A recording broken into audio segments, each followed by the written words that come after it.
Olá, amigos que acompanham a boa programação da TVA. Começamos mais uma edição extra para tratar dos assuntos que foram destaques na Assembleia Legislativa nessa semana e, portanto, na política catarinense. Saúde, educação, finanças, tudo relacionado com a pandemia e até estiagem estiveram na pauta. E, é claro, muita política, muito bastidor.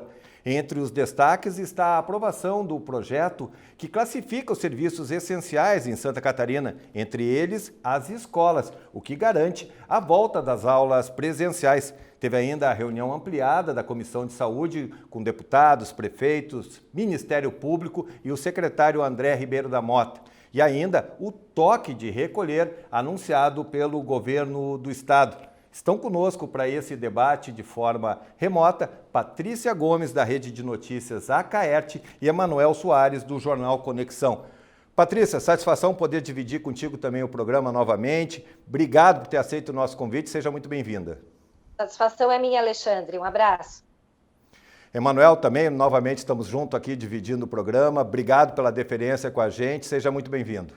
Obrigado, Alexandre. Obrigado pelo convite aí da TVA mais uma vez. Um abraço a todos vocês e uma satisfação estar aqui com você e com a Patrícia novamente nesse espaço tão importante de debate.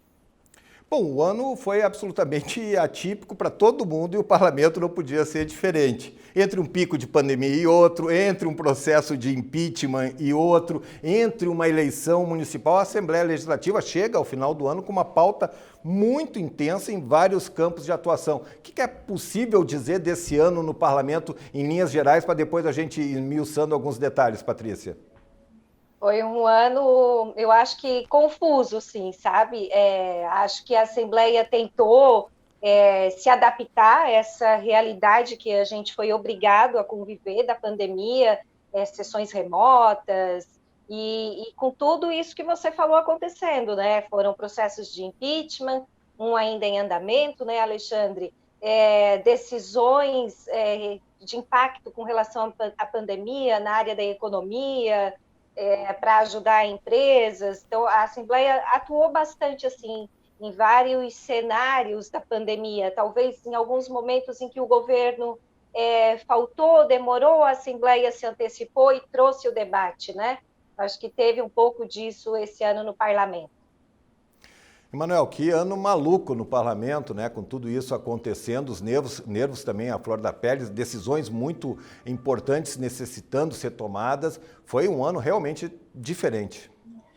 Mas não só na Assembleia, acho que em todas as câmaras de vereadores, assembleias de todo o Brasil, o Congresso Nacional, foi um ano aí muito atípico, onde todos procuraram se adaptar, né, às novas realidades de 2020, especialmente relacionadas aí à pandemia. Mas eu acho que a condução do deputado Júlio Garcia na Assembleia, deputado Júlio Garcia do PSD, teve uma ação interessante, especialmente para dar respostas à sociedade quando a sociedade mais precisou, que foi a questão dos respiradores, né, que foi uma polêmica muito grande, né, que as próprias autoridades investigativas dizem, né, que a compra dos respiradores foi sim uma fraude, a Assembleia foi para cima para levantar as informações, né, enfim, então a Assembleia a todo momento ela esteve ali para dar resposta à sociedade catarinense diante muitas vezes da inércia de outros órgãos, né, que deveriam estar controlando também o governo do estado. Então eu acredito que foi um ano muito atípico, mas acima de tudo a Assembleia teve um protagonismo muito forte. E a gente até pode avaliar de uma forma em que a Assembleia teve um protagonismo muito maior do que em outros anos e até em outros governos. Pois é, então vamos pegar esse gancho e falar um pouquinho do protagonismo da Assembleia, porque num primeiro momento tinha, que já do ano passado, a falta de diálogo do governo do estado com a Assembleia sobre ações importantes. Aí quando começou a pandemia, aí sim o governador Carlos Moisés se trancou num castelo chamado Casa da Agronômica e não conversou com ninguém e decidiu sem conversar com deputados, sem conversar com prefeitos, e na sequência a gente acompanhou aí sim os episódios com relação à CPI dos respiradores, algumas denúncias bastante graves, aí parece que se perdeu de vez, se perdeu a mão no governo do Estado, aí tivemos o vácuo de poder aí com o primeiro processo de impeachment, e aí o parlamento teve papel decisivo de tentar, e aí a gente não precisa necessariamente ter um juízo de valor, acertou ou errou, mas o parlamento tentou resolver o vácuo deixado pelo governo do Estado, Patrícia. A gente viu muito isso mesmo, né, Alexandre? Tentar atuar onde o governo estava deixando espaço, já que o governo muitas vezes não abriu as suas portas para atender as pessoas que iam lá pedir e dizer, olha, o meu setor tem essas peculiaridades. A Assembleia recebeu essas pessoas, né, e acabou liderando discussões, movimentos, né, abrindo espaço, né? E foi assim no ano passado e acabou sendo nesse também, eu acho que continuou. Eu acredito que talvez daqui para frente a gente vai viver uma nova experiência, né, desse governo Carlos Moisés. Todo mundo está na expectativa para isso, acredito que isso vai acontecer, né, pelo menos é o que dizem, as próprias lideranças, né, estão motivadas para isso, então talvez a gente tenha uma mudança aí de cenário, mas nesse ano aconteceu isso, né, um governo na pandemia atuando sozinho, lá no início os deputados, a própria sociedade não sabia muito bem as coisas, teve confusão de compra, teve confusão de hospital de campanha, né, tudo no atropelado, os deputados diziam, não, vamos trabalhar com os leitos nos hospitais que a gente tem, porque lá a gente já tem equipe. Eu participei de várias audiências públicas em que os deputados trouxeram o secretário da Saúde, até na época ainda era o Zeferino, e eles apresentavam essa proposta, olha, eu falei lá no hospital da minha região, e lá dá para abrir mais 9 leitos, na outra região dá para abrir mais 5, e eu acho que nesse sentido, os deputados trouxeram muita contribuição das suas bases, que eles conheciam a região, estavam em contato com os diretores de hospitais, sabiam que lá poderia ser abertos mais leitos. Eles diziam, não vamos precisar de hospital de campanha, vamos usar a estrutura que a gente tem. Eu vi muito esse discurso dos deputados de diferentes regiões, todos eles tinham esse mesmo discurso. E acho que isso ajudou muito o Estado, porque depois, né, a gente viu que parou a questão do hospital de campanha, que realmente a estratégia foi preparar a rede hospitalar que a gente já tinha, com os equipamentos, com os profissionais que já tinham, que já estava ali, né? Então, acho que todas as discussões que a Assembleia Legislativa levantou ajudaram bastante nesse sentido, de mais abertura de leitos, no sentido de mais rigor nessas compras durante a pandemia, né? Compras emergenciais, a gente sabe, e atropeladas, que parece que foram. Então, por essa mesma função dos deputados e da Casa, né? Ajudar, contribuir, trazer as referências das suas bases e fiscalizar.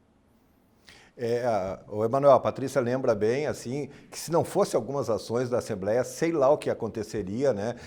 Foi graças à Assembleia que se brecou a questão do hospital de campanha que ia ser montado ali no litoral norte, ali em Itajaí.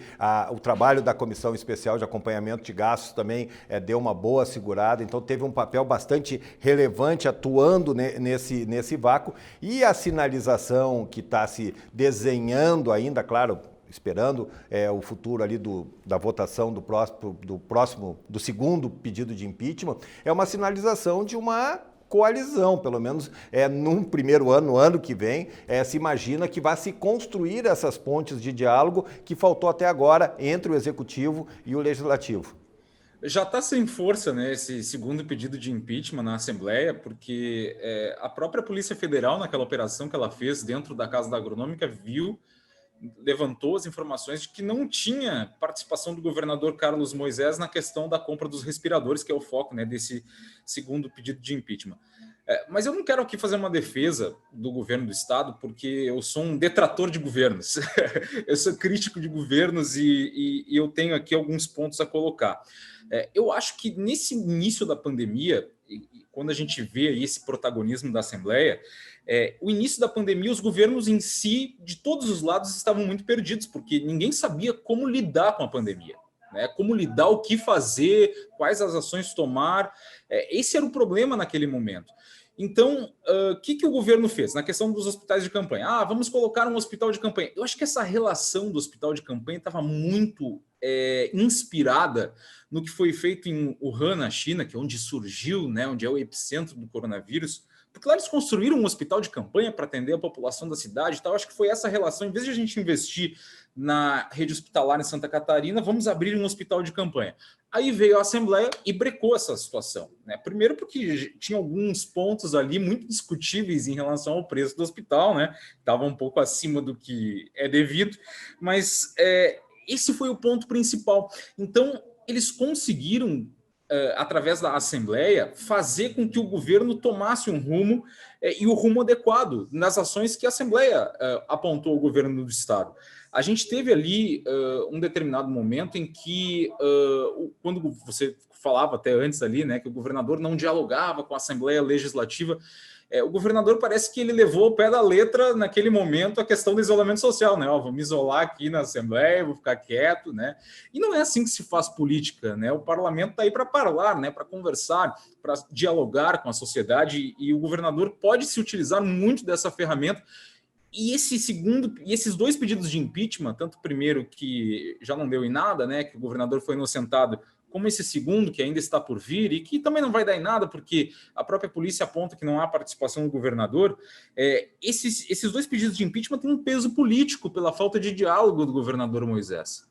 Não é questão de que tem irregularidades, não. Claro que aponta ou não, né, o pedido de impeachment, mas o principal motivo é a questão do peso político.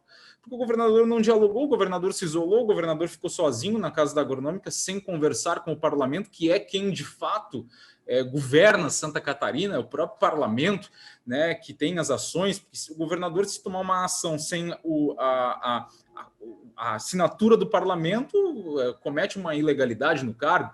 Então, tem esse peso político, sim, né? Então, eu não quero defender aqui o governo, mas eu tenho certeza de que ninguém sabia muito bem como lidar com a pandemia. Mas aí sim entrou o protagonismo da Assembleia, que a gente tanto comentou ali anteriormente.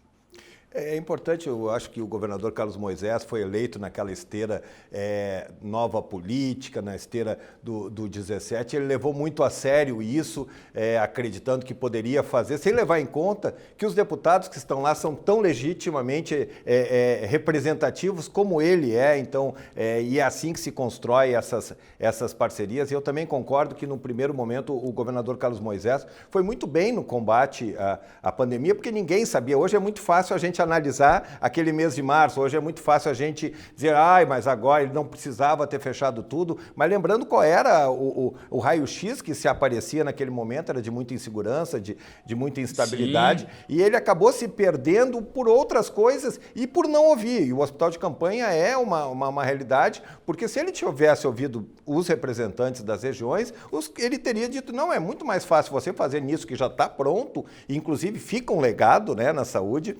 mas ele perdeu essa oportunidade e parece que por força da Assembleia, né, por algumas situações, a Assembleia está voltando e dizendo, então tá, vamos tentar recomeçar depois de 2 anos, né, nesse contexto. Sabe a impressão que eu tenho, Alexandre? É que depois desse primeiro pedido de impeachment em que o governador foi inocentado, parece que agora a relação da Assembleia com o governador ela é de flores e chocolates, pelo menos é o que indica o futuro, né? Parece que o governador levou flores, chocolates para os deputados, e agora vai se tentar travar uma bandeira branca, né? Uma bandeira de paz aí para que o estado de Santa Catarina ganhe.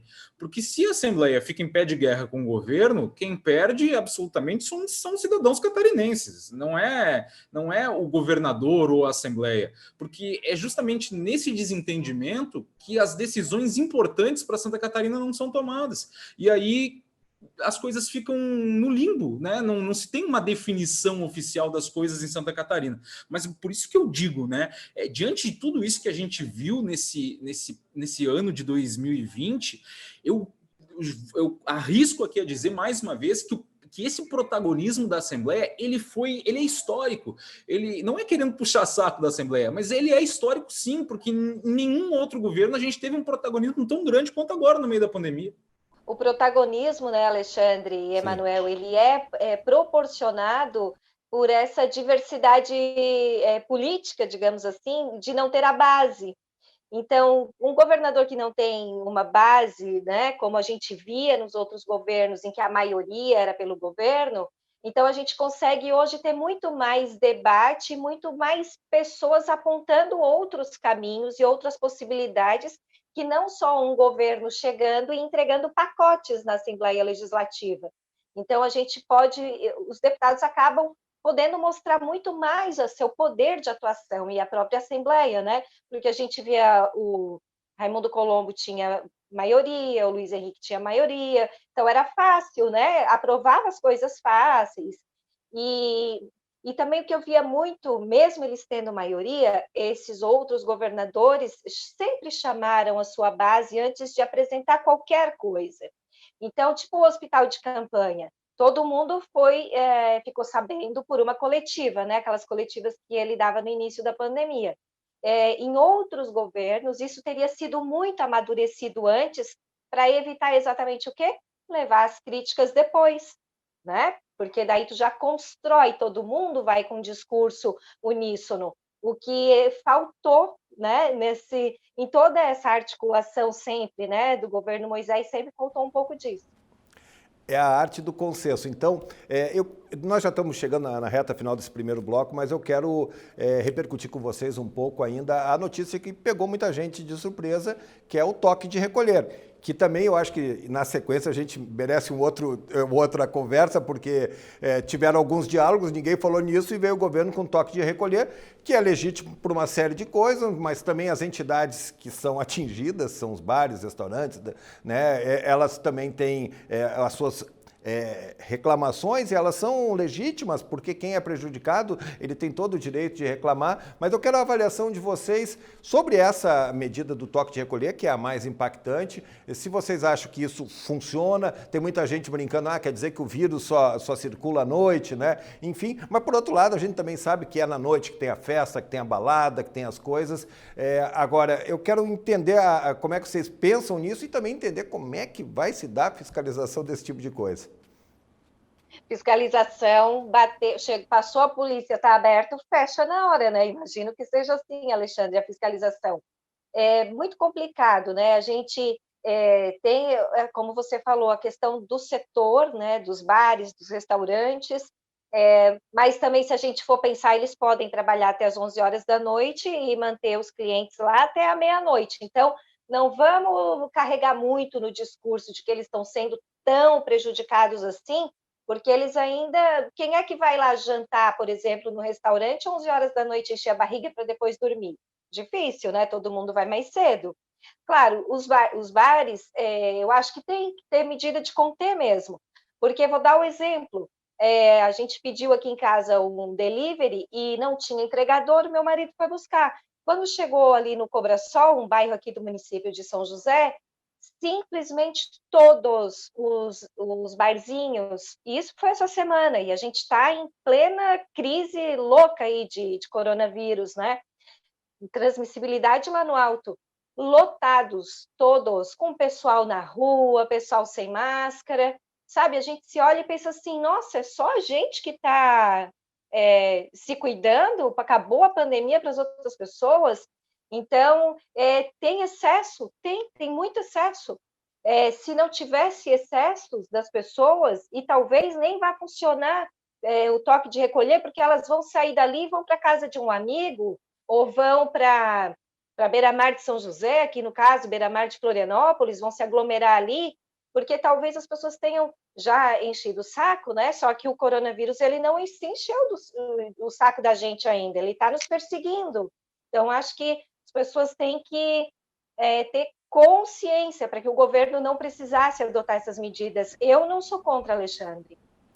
E pelo estágio que a gente está vivendo novamente aí do índice do coronavírus, dá para ver que todo mundo relaxou. É muito fácil botar a culpa nas autoridades, mas as pessoas não olham para si e não assumem a sua responsabilidade como cidadão e como cidadã. Então, qual é a tua avaliação, Emanuel, sobre esse toque de recolher e se você acha que isso vai ter alguma eficiência? Olha, logo após o anúncio do toque de recolher, a Brasel, que é a Associação de Bares e Restaurantes, divulgou uma nota bem pesada de cobranças ao governo, dizendo que o setor, a nota diz aqui, que o setor já registrou mais de 40 mil demissões nos últimos 9 meses em Santa Catarina. Quer dizer que é uma quantidade muito grande de pessoas na rua. E você submeter um setor, novamente, a restrições é complicado, né?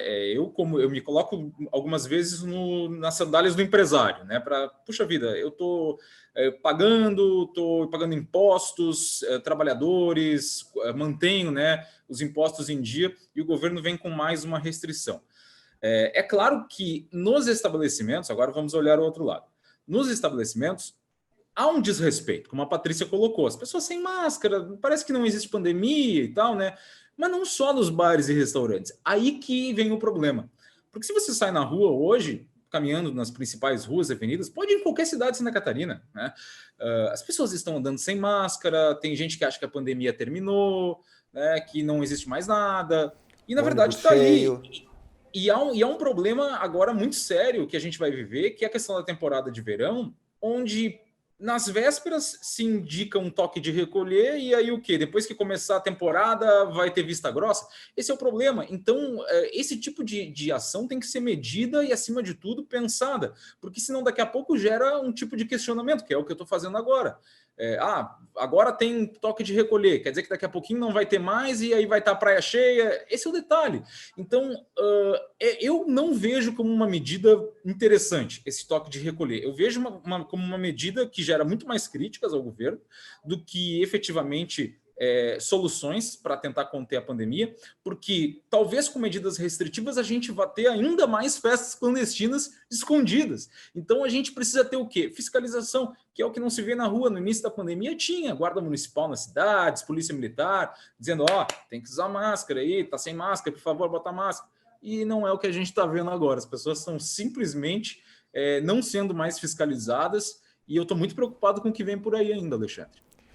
Já vamos encerrar, então, esse toque de recolher, ele tem tudo para ter um efeito pedagógico, eu acho que isso que é importante, mas talvez da forma açoidada, sem diálogo que foi anunciada, pode gerar esse problema, porque é uma dificuldade, e eu já conversei com algumas lideranças da Polícia Militar ali da região, eles não se mostram muito simpáticos a ir lá discutir com um cidadão, com pessoas, né? Eles até vão, mas primeiro que eles não têm estrutura suficiente, né? Não tem estrutura suficiente para ficar fiscalizando tudo quanto é festa, e eles também, alguns são meio reticentes, porque sabe que também tem trabalhador, e o que tu vai fazer com uma pessoa dessa? Vai prender e vai levar para uma cadeia, né? Então é muito complicado. Então, talvez as palavras toque de recolher, elas soem piores do que o resultado que podia se ter disso. E, mais uma vez, o governo, de forma assodada, sem discutir, não apareceu essa conversa na reunião da Comissão de Saúde, que aconteceu na Assembleia Legislativa algumas horas antes do anúncio. Então, isso talvez pudesse ter sido construído de uma forma mais efetiva para que o resultado fosse melhor. Emanuel, Patrícia, eu vou fazer um breve intervalo. No próximo bloco a gente fala dessa reunião ampliada aí da Comissão de Saúde, aí entramos também na questão das voltas às aulas e aí temos muita coisa para conversar. É rapidinho, já voltamos. Estamos de volta, esse é o segundo bloco do Edição Extra, que trata aí das ações da Assembleia Legislativa referente ao combate à pandemia. E nesse segundo bloco vamos dar visibilidade à reunião ampliada da Comissão de Saúde que aconteceu nessa semana, que reuniu deputados, prefeitos, representantes do Ministério Público e também o secretário André Mota Ribeiro. E já chamando então nossos convidados, nós estamos aqui com a Patrícia Gomes e o Emanuel, me chamou a atenção que o secretário André Mota Ribeiro disse que falta uniformização da comunicação entre os vários grupos que vêm trabalhando para resolver a crise provocada pelo novo coronavírus em Santa Catarina. Em resumo, ele está assumindo que não se fala a mesma linguagem e é uma situação que também a gente debateu bastante nesse nosso primeiro bloco, né, Patrícia? Essa uniformização, acredito que ele estava querendo, de repente, falar da questão da vacina, né? A FECAM acabou se antecipando e abrindo um diálogo com o Instituto Butantan, que difere, na verdade, da estratégia do governo catarinense, que é de esperar o que o governo federal está fazendo, né, da vacina da Oxford com a Fiocruz. Então, divergiu aí, né, do que o governo do estado está fazendo. Só que essa questão da vacina, tá todo mundo tão louco, tão enlouquecido, querendo uma cura, né, para o coronavírus, se livrar logo disso, que mesmo que a FECAM não consiga futuramente, mas traz um certo alento, né? Nossa, estão fazendo alguma coisa além, né, do que a gente só esperar pelo governo federal.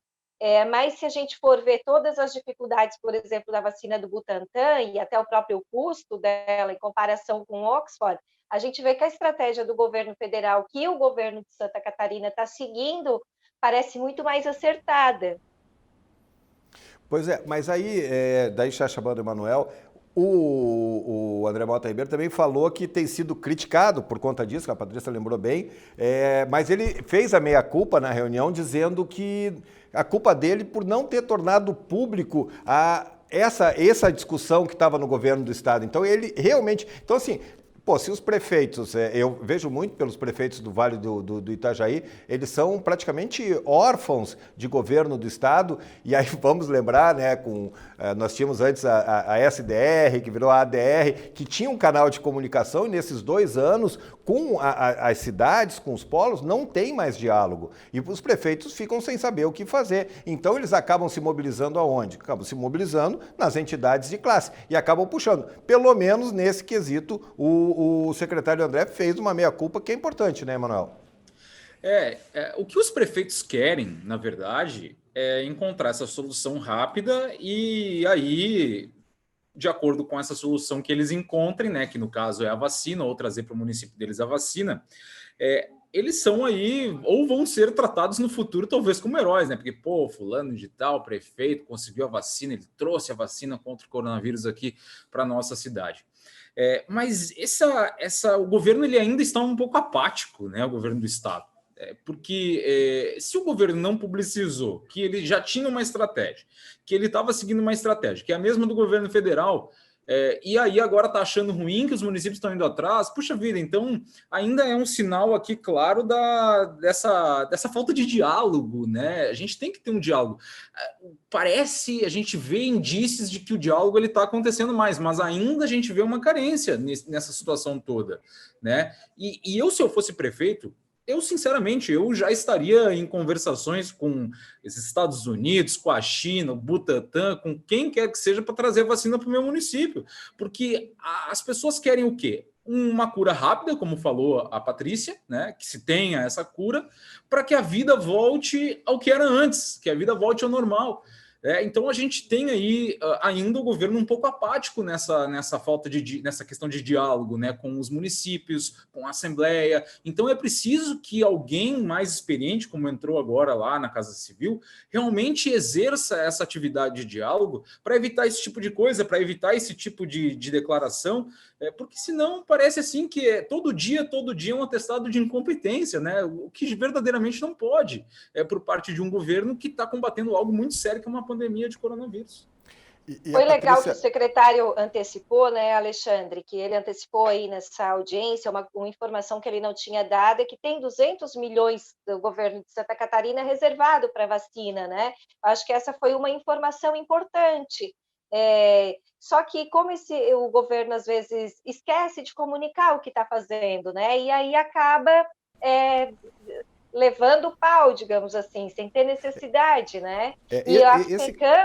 A FECAM, inclusive, eu entrevistei o Paulinho, o presidente da FECAM, nessa questão das vacinas, e ele falou que eles conversaram com o governo do estado, que convidaram para ir junto, né, nessa questão de uma segunda possibilidade de vacina, né? Mas não tiveram resposta e eles foram fazendo. Que eu acho certo, eu acho que tem que ter várias estratégias, não tem que focar só numa.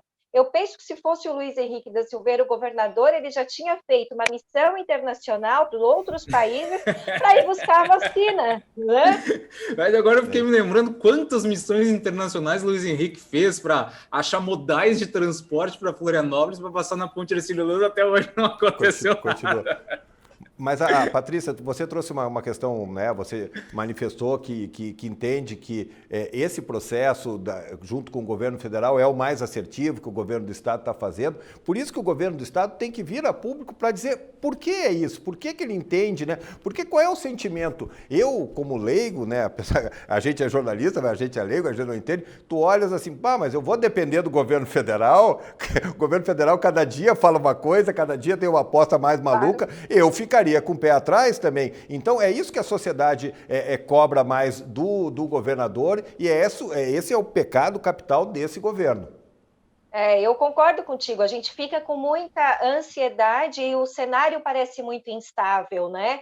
E por que não, se o Estado tem autonomia, por que não conversar com outros laboratórios que estão fazendo? Quando eu vejo que São Paulo está chegando a Coronavac, eu penso, vou me mudar para lá. Então, vou me mudar para o Reino Unido, que vai começar a vacina, sabe? Então, eu acho que não precisa, que podemos ter outras alternativas, não precisa ficar limitado ao governo federal, embora, como eu falei, essa vacina da Oxford, ela tem, né, o resultado efetivo, ela não precisa ficar protegida lá a tantos graus, ela é bem mais barata do que a do Butantan, então é uma estratégia boa. Mas hoje em dia a gente se sente muito à mercê, né? E quando eles divulgaram aí que a vacina só vão começar a vacinar em março, minha expectativa era que começasse logo em janeiro. Então a gente começa já a se frustrar, sabe? Já começa a entender que essa situação vai se alongar. Uma pessoa muito experiente da vigilância epidemiológica me falou, Patrícia, primeiro semestre não tem vacina. Assim, para a gente, né? Vai ter para idoso e profissional da saúde. Mas até, por exemplo, chegar em crianças, onde não tem teste de vacina em criança. Então, não vai ter vacina para criança, até porque elas não são um grupo de risco. Então, eu acho que a gente tem que começar já a se convencer de que essa é uma situação que vai se alongar muito e que a gente tem que achar alternativas de conviver com isso, sem lotar o hospital, sem morrer muita gente, sem ter transmissibilidade alta. Mas sabe que eu tava pensando aqui que essa informação agora que tu traz é impressionante, né? Que antes do primeiro semestre, ou de finalizar o primeiro semestre, a vacina não chegará para a população comum, né? Apenas grupos de risco. Mas vai ser um golaço do governo se o governo, em curto tempo, conseguir anunciar em Santa Catarina uma data precisa para início da vacinação. Vai ser um golaço político para o governo Moisés. Mas fica um pouco amarrado, Emanuel, porque a Anvisa não libera. E aí, realmente, a gente fica amarrado, né? Ainda a gente está amarrado no governo federal, né? Esse é o problema. E aí, o problema do governo federal é que cada dia, como diz o Alexandre, fala-se uma coisa no governo federal, né? Enquanto a gente não tiver aí sim, uma uniformização também do discurso lá em cima, aí a gente vai continuar nessa mesma dificuldade que a gente está hoje, né? Eu quero entrar em outro tópico da nossa conversa que tem muito a ver com o que a gente está falando agora. Em vacina, né, que é fundamental para a gente pensar um ano letivo seguro.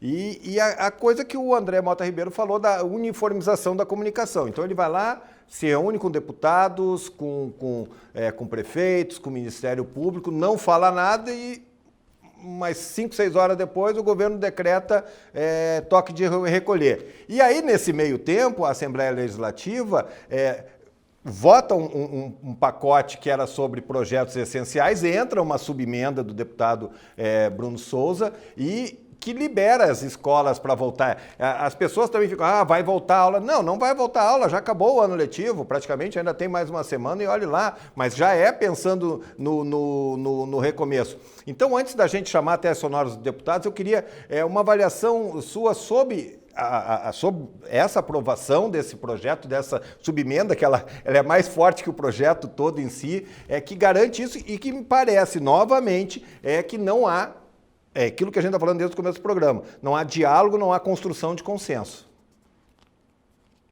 Eu acho que no nível gravíssimo, as pessoas têm que se manter em casa o máximo possível. E foi o que a emenda permitiu, que no nível gravíssimo possa-se ter aula. No mapa vermelho, como a gente tem hoje, eu tenho medo de sair de casa. E eu acho que, né, pela transmissibilidade do jeito que está, então não tem que estimular ter aula. Por outro lado, também não acho que precisa se proibir os pais que queiram mandar. Eu tenho filhos que vão para a escola, os meus não vão, mas não condeno quem queira mandar. Eu acho que é opção. É questão de saber os riscos que está correndo, né? Emanuel? Depois eu até quero falar, desculpa, Emanuel, quero pegar esse gancho da Patrícia, que eu também tenho filho em idade escolar, mas na rede pública, porque há um hiato enorme entre público e privado, e essa é uma discussão boa para a gente fazer. Fala, Emanuel. Mas o que a gente está vivendo é uma pressão hoje, né? Uma pressão especialmente do setor privado para que as aulas retornem.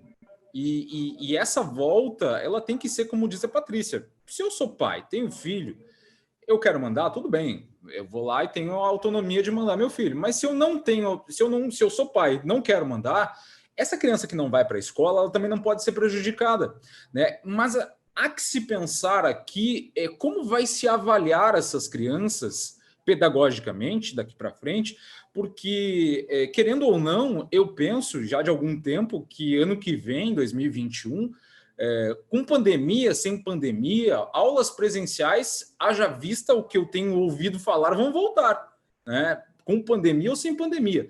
Agora, a gente precisa entender se os pais não quiserem mandar, como vai se avaliar essas crianças? Porque há uma perda, sim, né, de aprendizado. Eu sou aluno, estou tendo aula numa pós-graduação à distância, que é uma distância, a gente entra pelo Google Meet e assiste a aula. Há uma perda, não tem o mesmo aproveitamento do que se teria numa aula presencial, por exemplo. Isso é óbvio.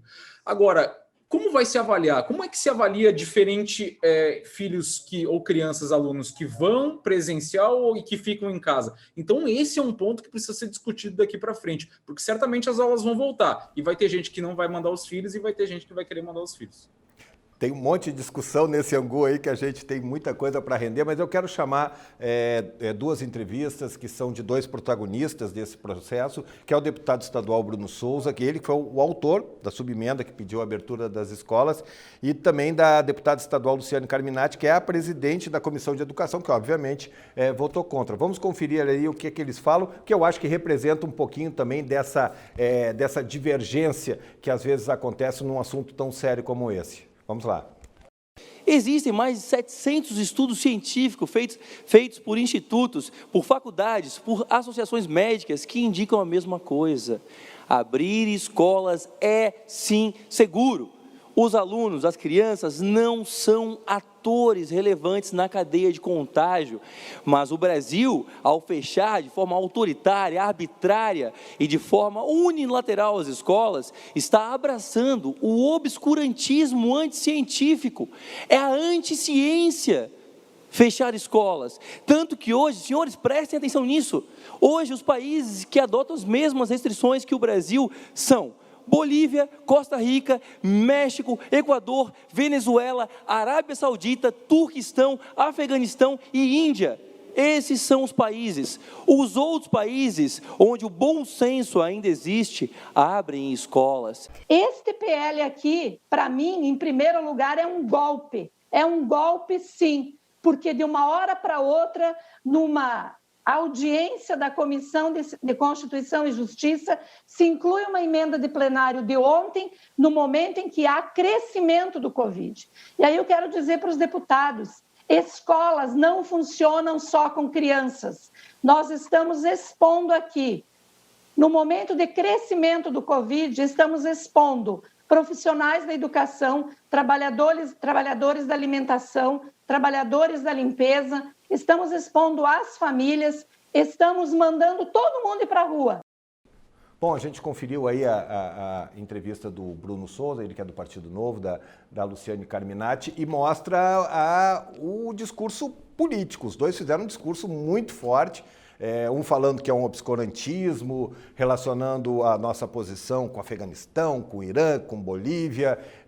A deputada Luciane Carminati já falando da questão que é golpe, enfim. Então a gente mostra essa dificuldade, esse tensionamento, e não sei, eu entendo que não é nem lá nem aqui que esse discurso beligerante não contribui. Eu acho que os dois têm razão e os dois não têm razão, né? Todo mundo tem uma opinião sobre. O deputado Bruno até fala ali, né? Que tem estudos científicos que apontam que as aulas podem voltar. Estudo científico, a gente veste ali a teoria que a gente quer para provar aquilo que a gente tem interesse, né? Então, acho que tudo tem que ser analisado com bastante cuidado. A deputada Luciane, ela tem também razão quando ela fala, não é só criança que vai para a escola, não é só o risco da criança, e a gente sabe que a gente tem muito poucas crianças que fazem casos graves de Covid, né? No próprio mapa epidemiológico em Santa Catarina, a gente vê ali o nível de crianças infectadas é muito baixo, até os 19 anos, é um nível baixo de infecções, e muito menos de internação e mortes, acho que só tem 2 mortes de 0 a 10 anos, só que a deputada está certa, tem os professores, as crianças vão para casa, podem passar para os pais, para os avós, porque o vírus, ele fica aqui também no cabelinho, na roupinha da criança, assim como ele fica sobre uma mercadoria, né? Então, tanto que eles falavam para a gente, porque vai sair para passear com o cachorro, tem que lavar o cachorro quando chega, né? Limpar as patinhas, porque o coronavírus, ele fica na superfície. Então, realmente, os dois têm razão.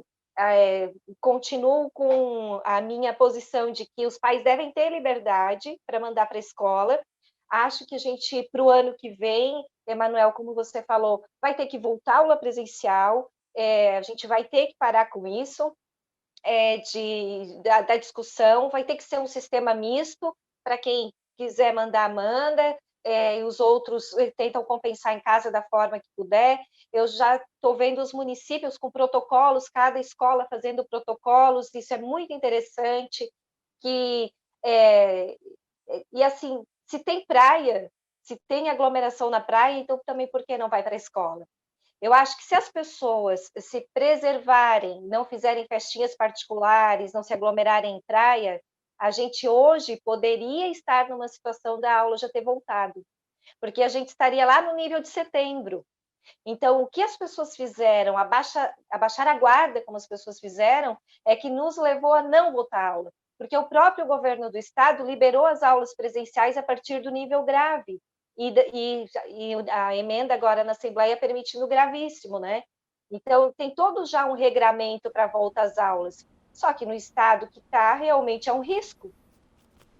Confirmando até para passar a bola para o Emanuel, é o que a Patrícia falou e eu tenho falado sempre, todos têm razão para o seu lado de visão, todos nessa pandemia têm razão. O que às vezes eu entendo que não contribui é o clima beligerante, é a gente tentar politizar. Então, porque no momento que a gente faz esse embate tão forte, acaba não construindo, e o que a gente precisa é construir e não destruir nesse momento, Emanuel.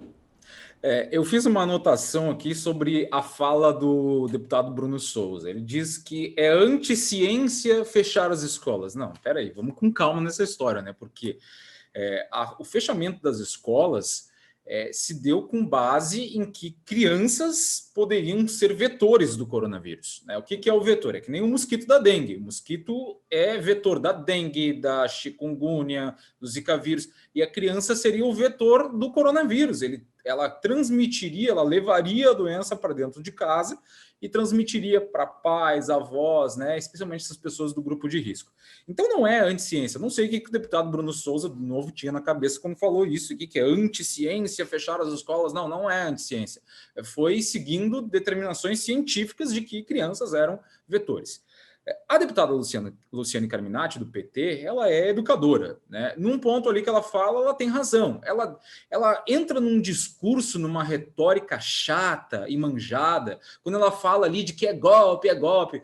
Vamos parar com esse tipo de retórica, porque tá muito chato já esse papo de golpe, de que é isso e aquilo, porque é golpe. Vamos parar com isso.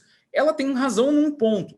o ponto que ela diz que dentro das escolas tem servidores, tem pessoas que são de idade ainda em trabalho e tal, e isso é um fator de risco. Agora, daqui a pouco, se você vai tirar das escolas, e aí é um ponto que precisa ser analisado, como é que você vai voltar com as aulas, você, tirando de dentro das escolas servidores, professores, servidores ali, né, faxineiras, merendeiras, que são do grupo de risco? Vai faltar muita gente dentro das escolas. Então, é necessário que se tenha um estudo muito aprofundado para saber se, de fato, é vantajoso, em plena pandemia, voltar às aulas. Eu acredito que as aulas vão voltar, né, com pandemia, sem pandemia, e inclusive com pessoas de grupo de risco dentro das escolas.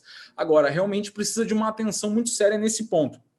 Então, eu não estou nem com um nem com o outro, acho que ficou claro isso, né? Eu não estou nem com o deputado Bruno Souza e nem com a deputada Luciane Carminati. Agora, eu estou ali num meio termo afirmando que realmente é necessário voltar às aulas, mas que é necessário verificar as pessoas que estão dentro das escolas também, né? Verificar se essas pessoas têm condições também de retomar essas atividades, porque tem muita gente de grupo de risco dentro das instituições educacionais. Esse é o tipo de debate que eu sinto falta. Porque é isso, parece irreversível essa necessidade, mas nós temos que debater outras tantas coisas, e principalmente o seguinte: como é que nós vamos recuperar o ano que se foi do ponto de vista do conteúdo educacional, né? Quem tem filho pequeno sabe o tamanho do problemão. Mas isso eu vou deixar para o próximo bloco, e também nós vamos ouvir outros deputados aí que se manifestaram na Assembleia durante essa votação. Nós vamos rapidinho para mais um intervalo e já voltamos.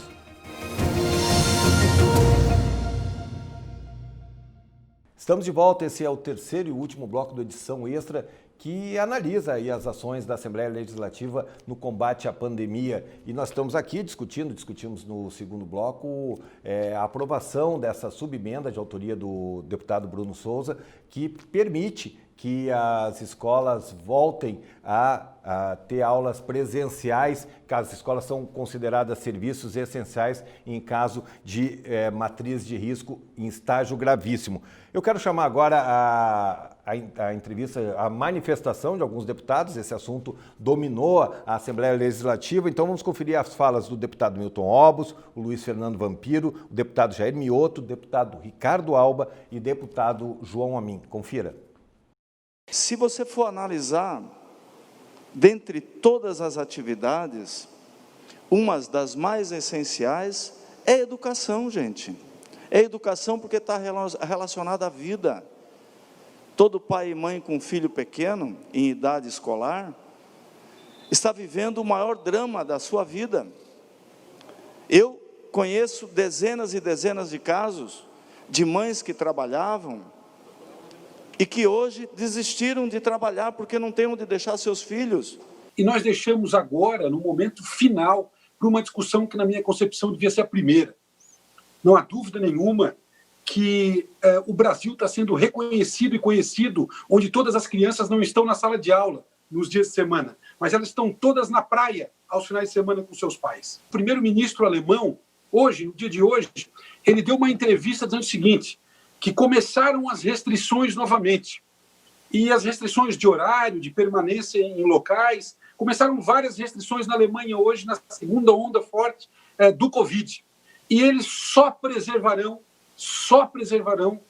as escolas. Alguns meses atrás, nós também não sabíamos nem com o que estávamos lidando. Hoje nós temos conhecimento e temos também as maneiras de prevenção.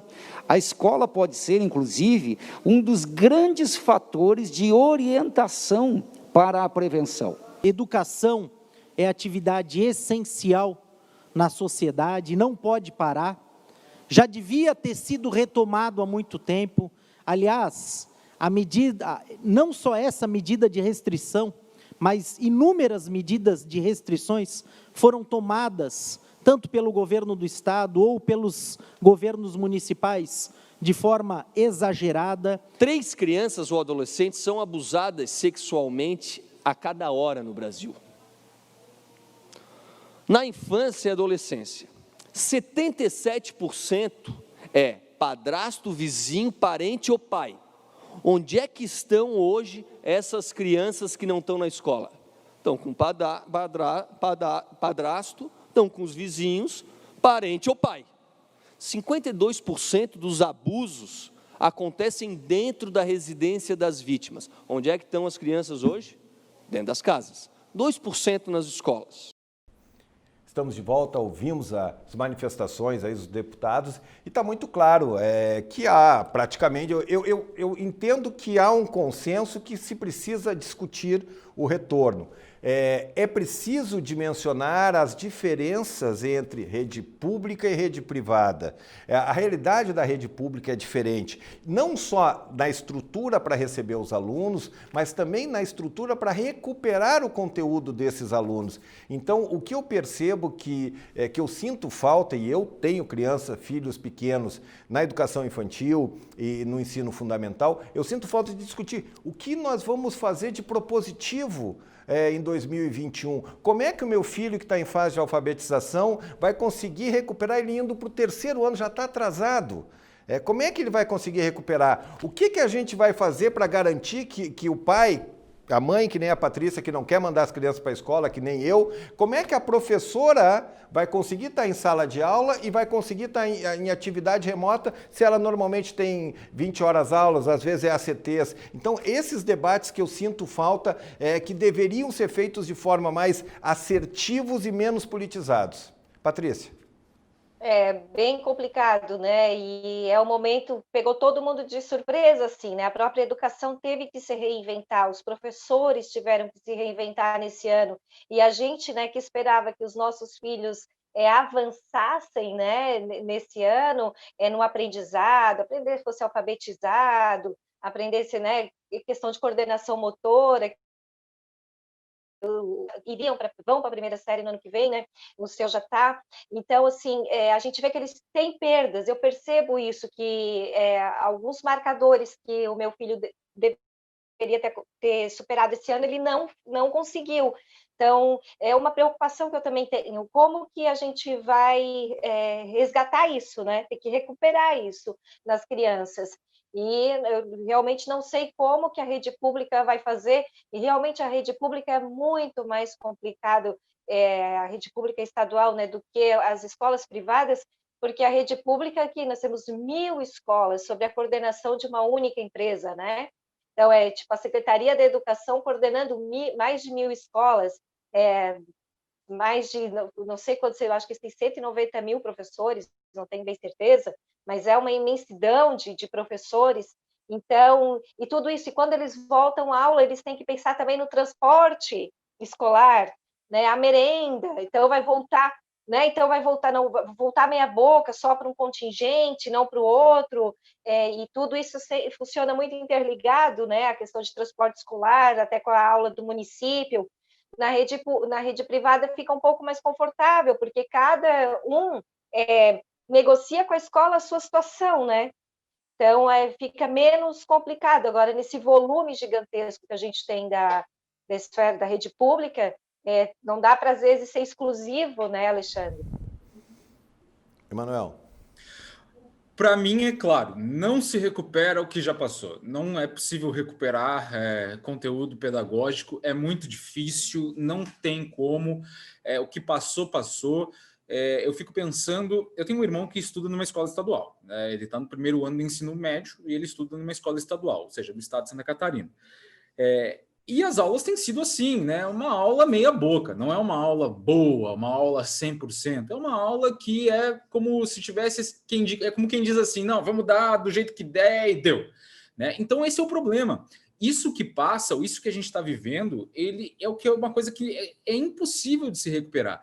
Agora, eu fico pensando especialmente em alunos que estão no 3º ano do ensino médio. Como você vai recuperar, sendo que ele termina o ensino médio agora e ele já vai para a faculdade, ou ele faz o vestibular? Então, você imagina a perda de conteúdo que ele teve e a forma como ele vai ser prejudicado para fazer o vestibular agora, em meados de 2021. Então, é algo que é quase irrecuperável, né? Por exemplo, matemática, no caso do meu irmão, ele não tem tido aula, né? Porque a professora não está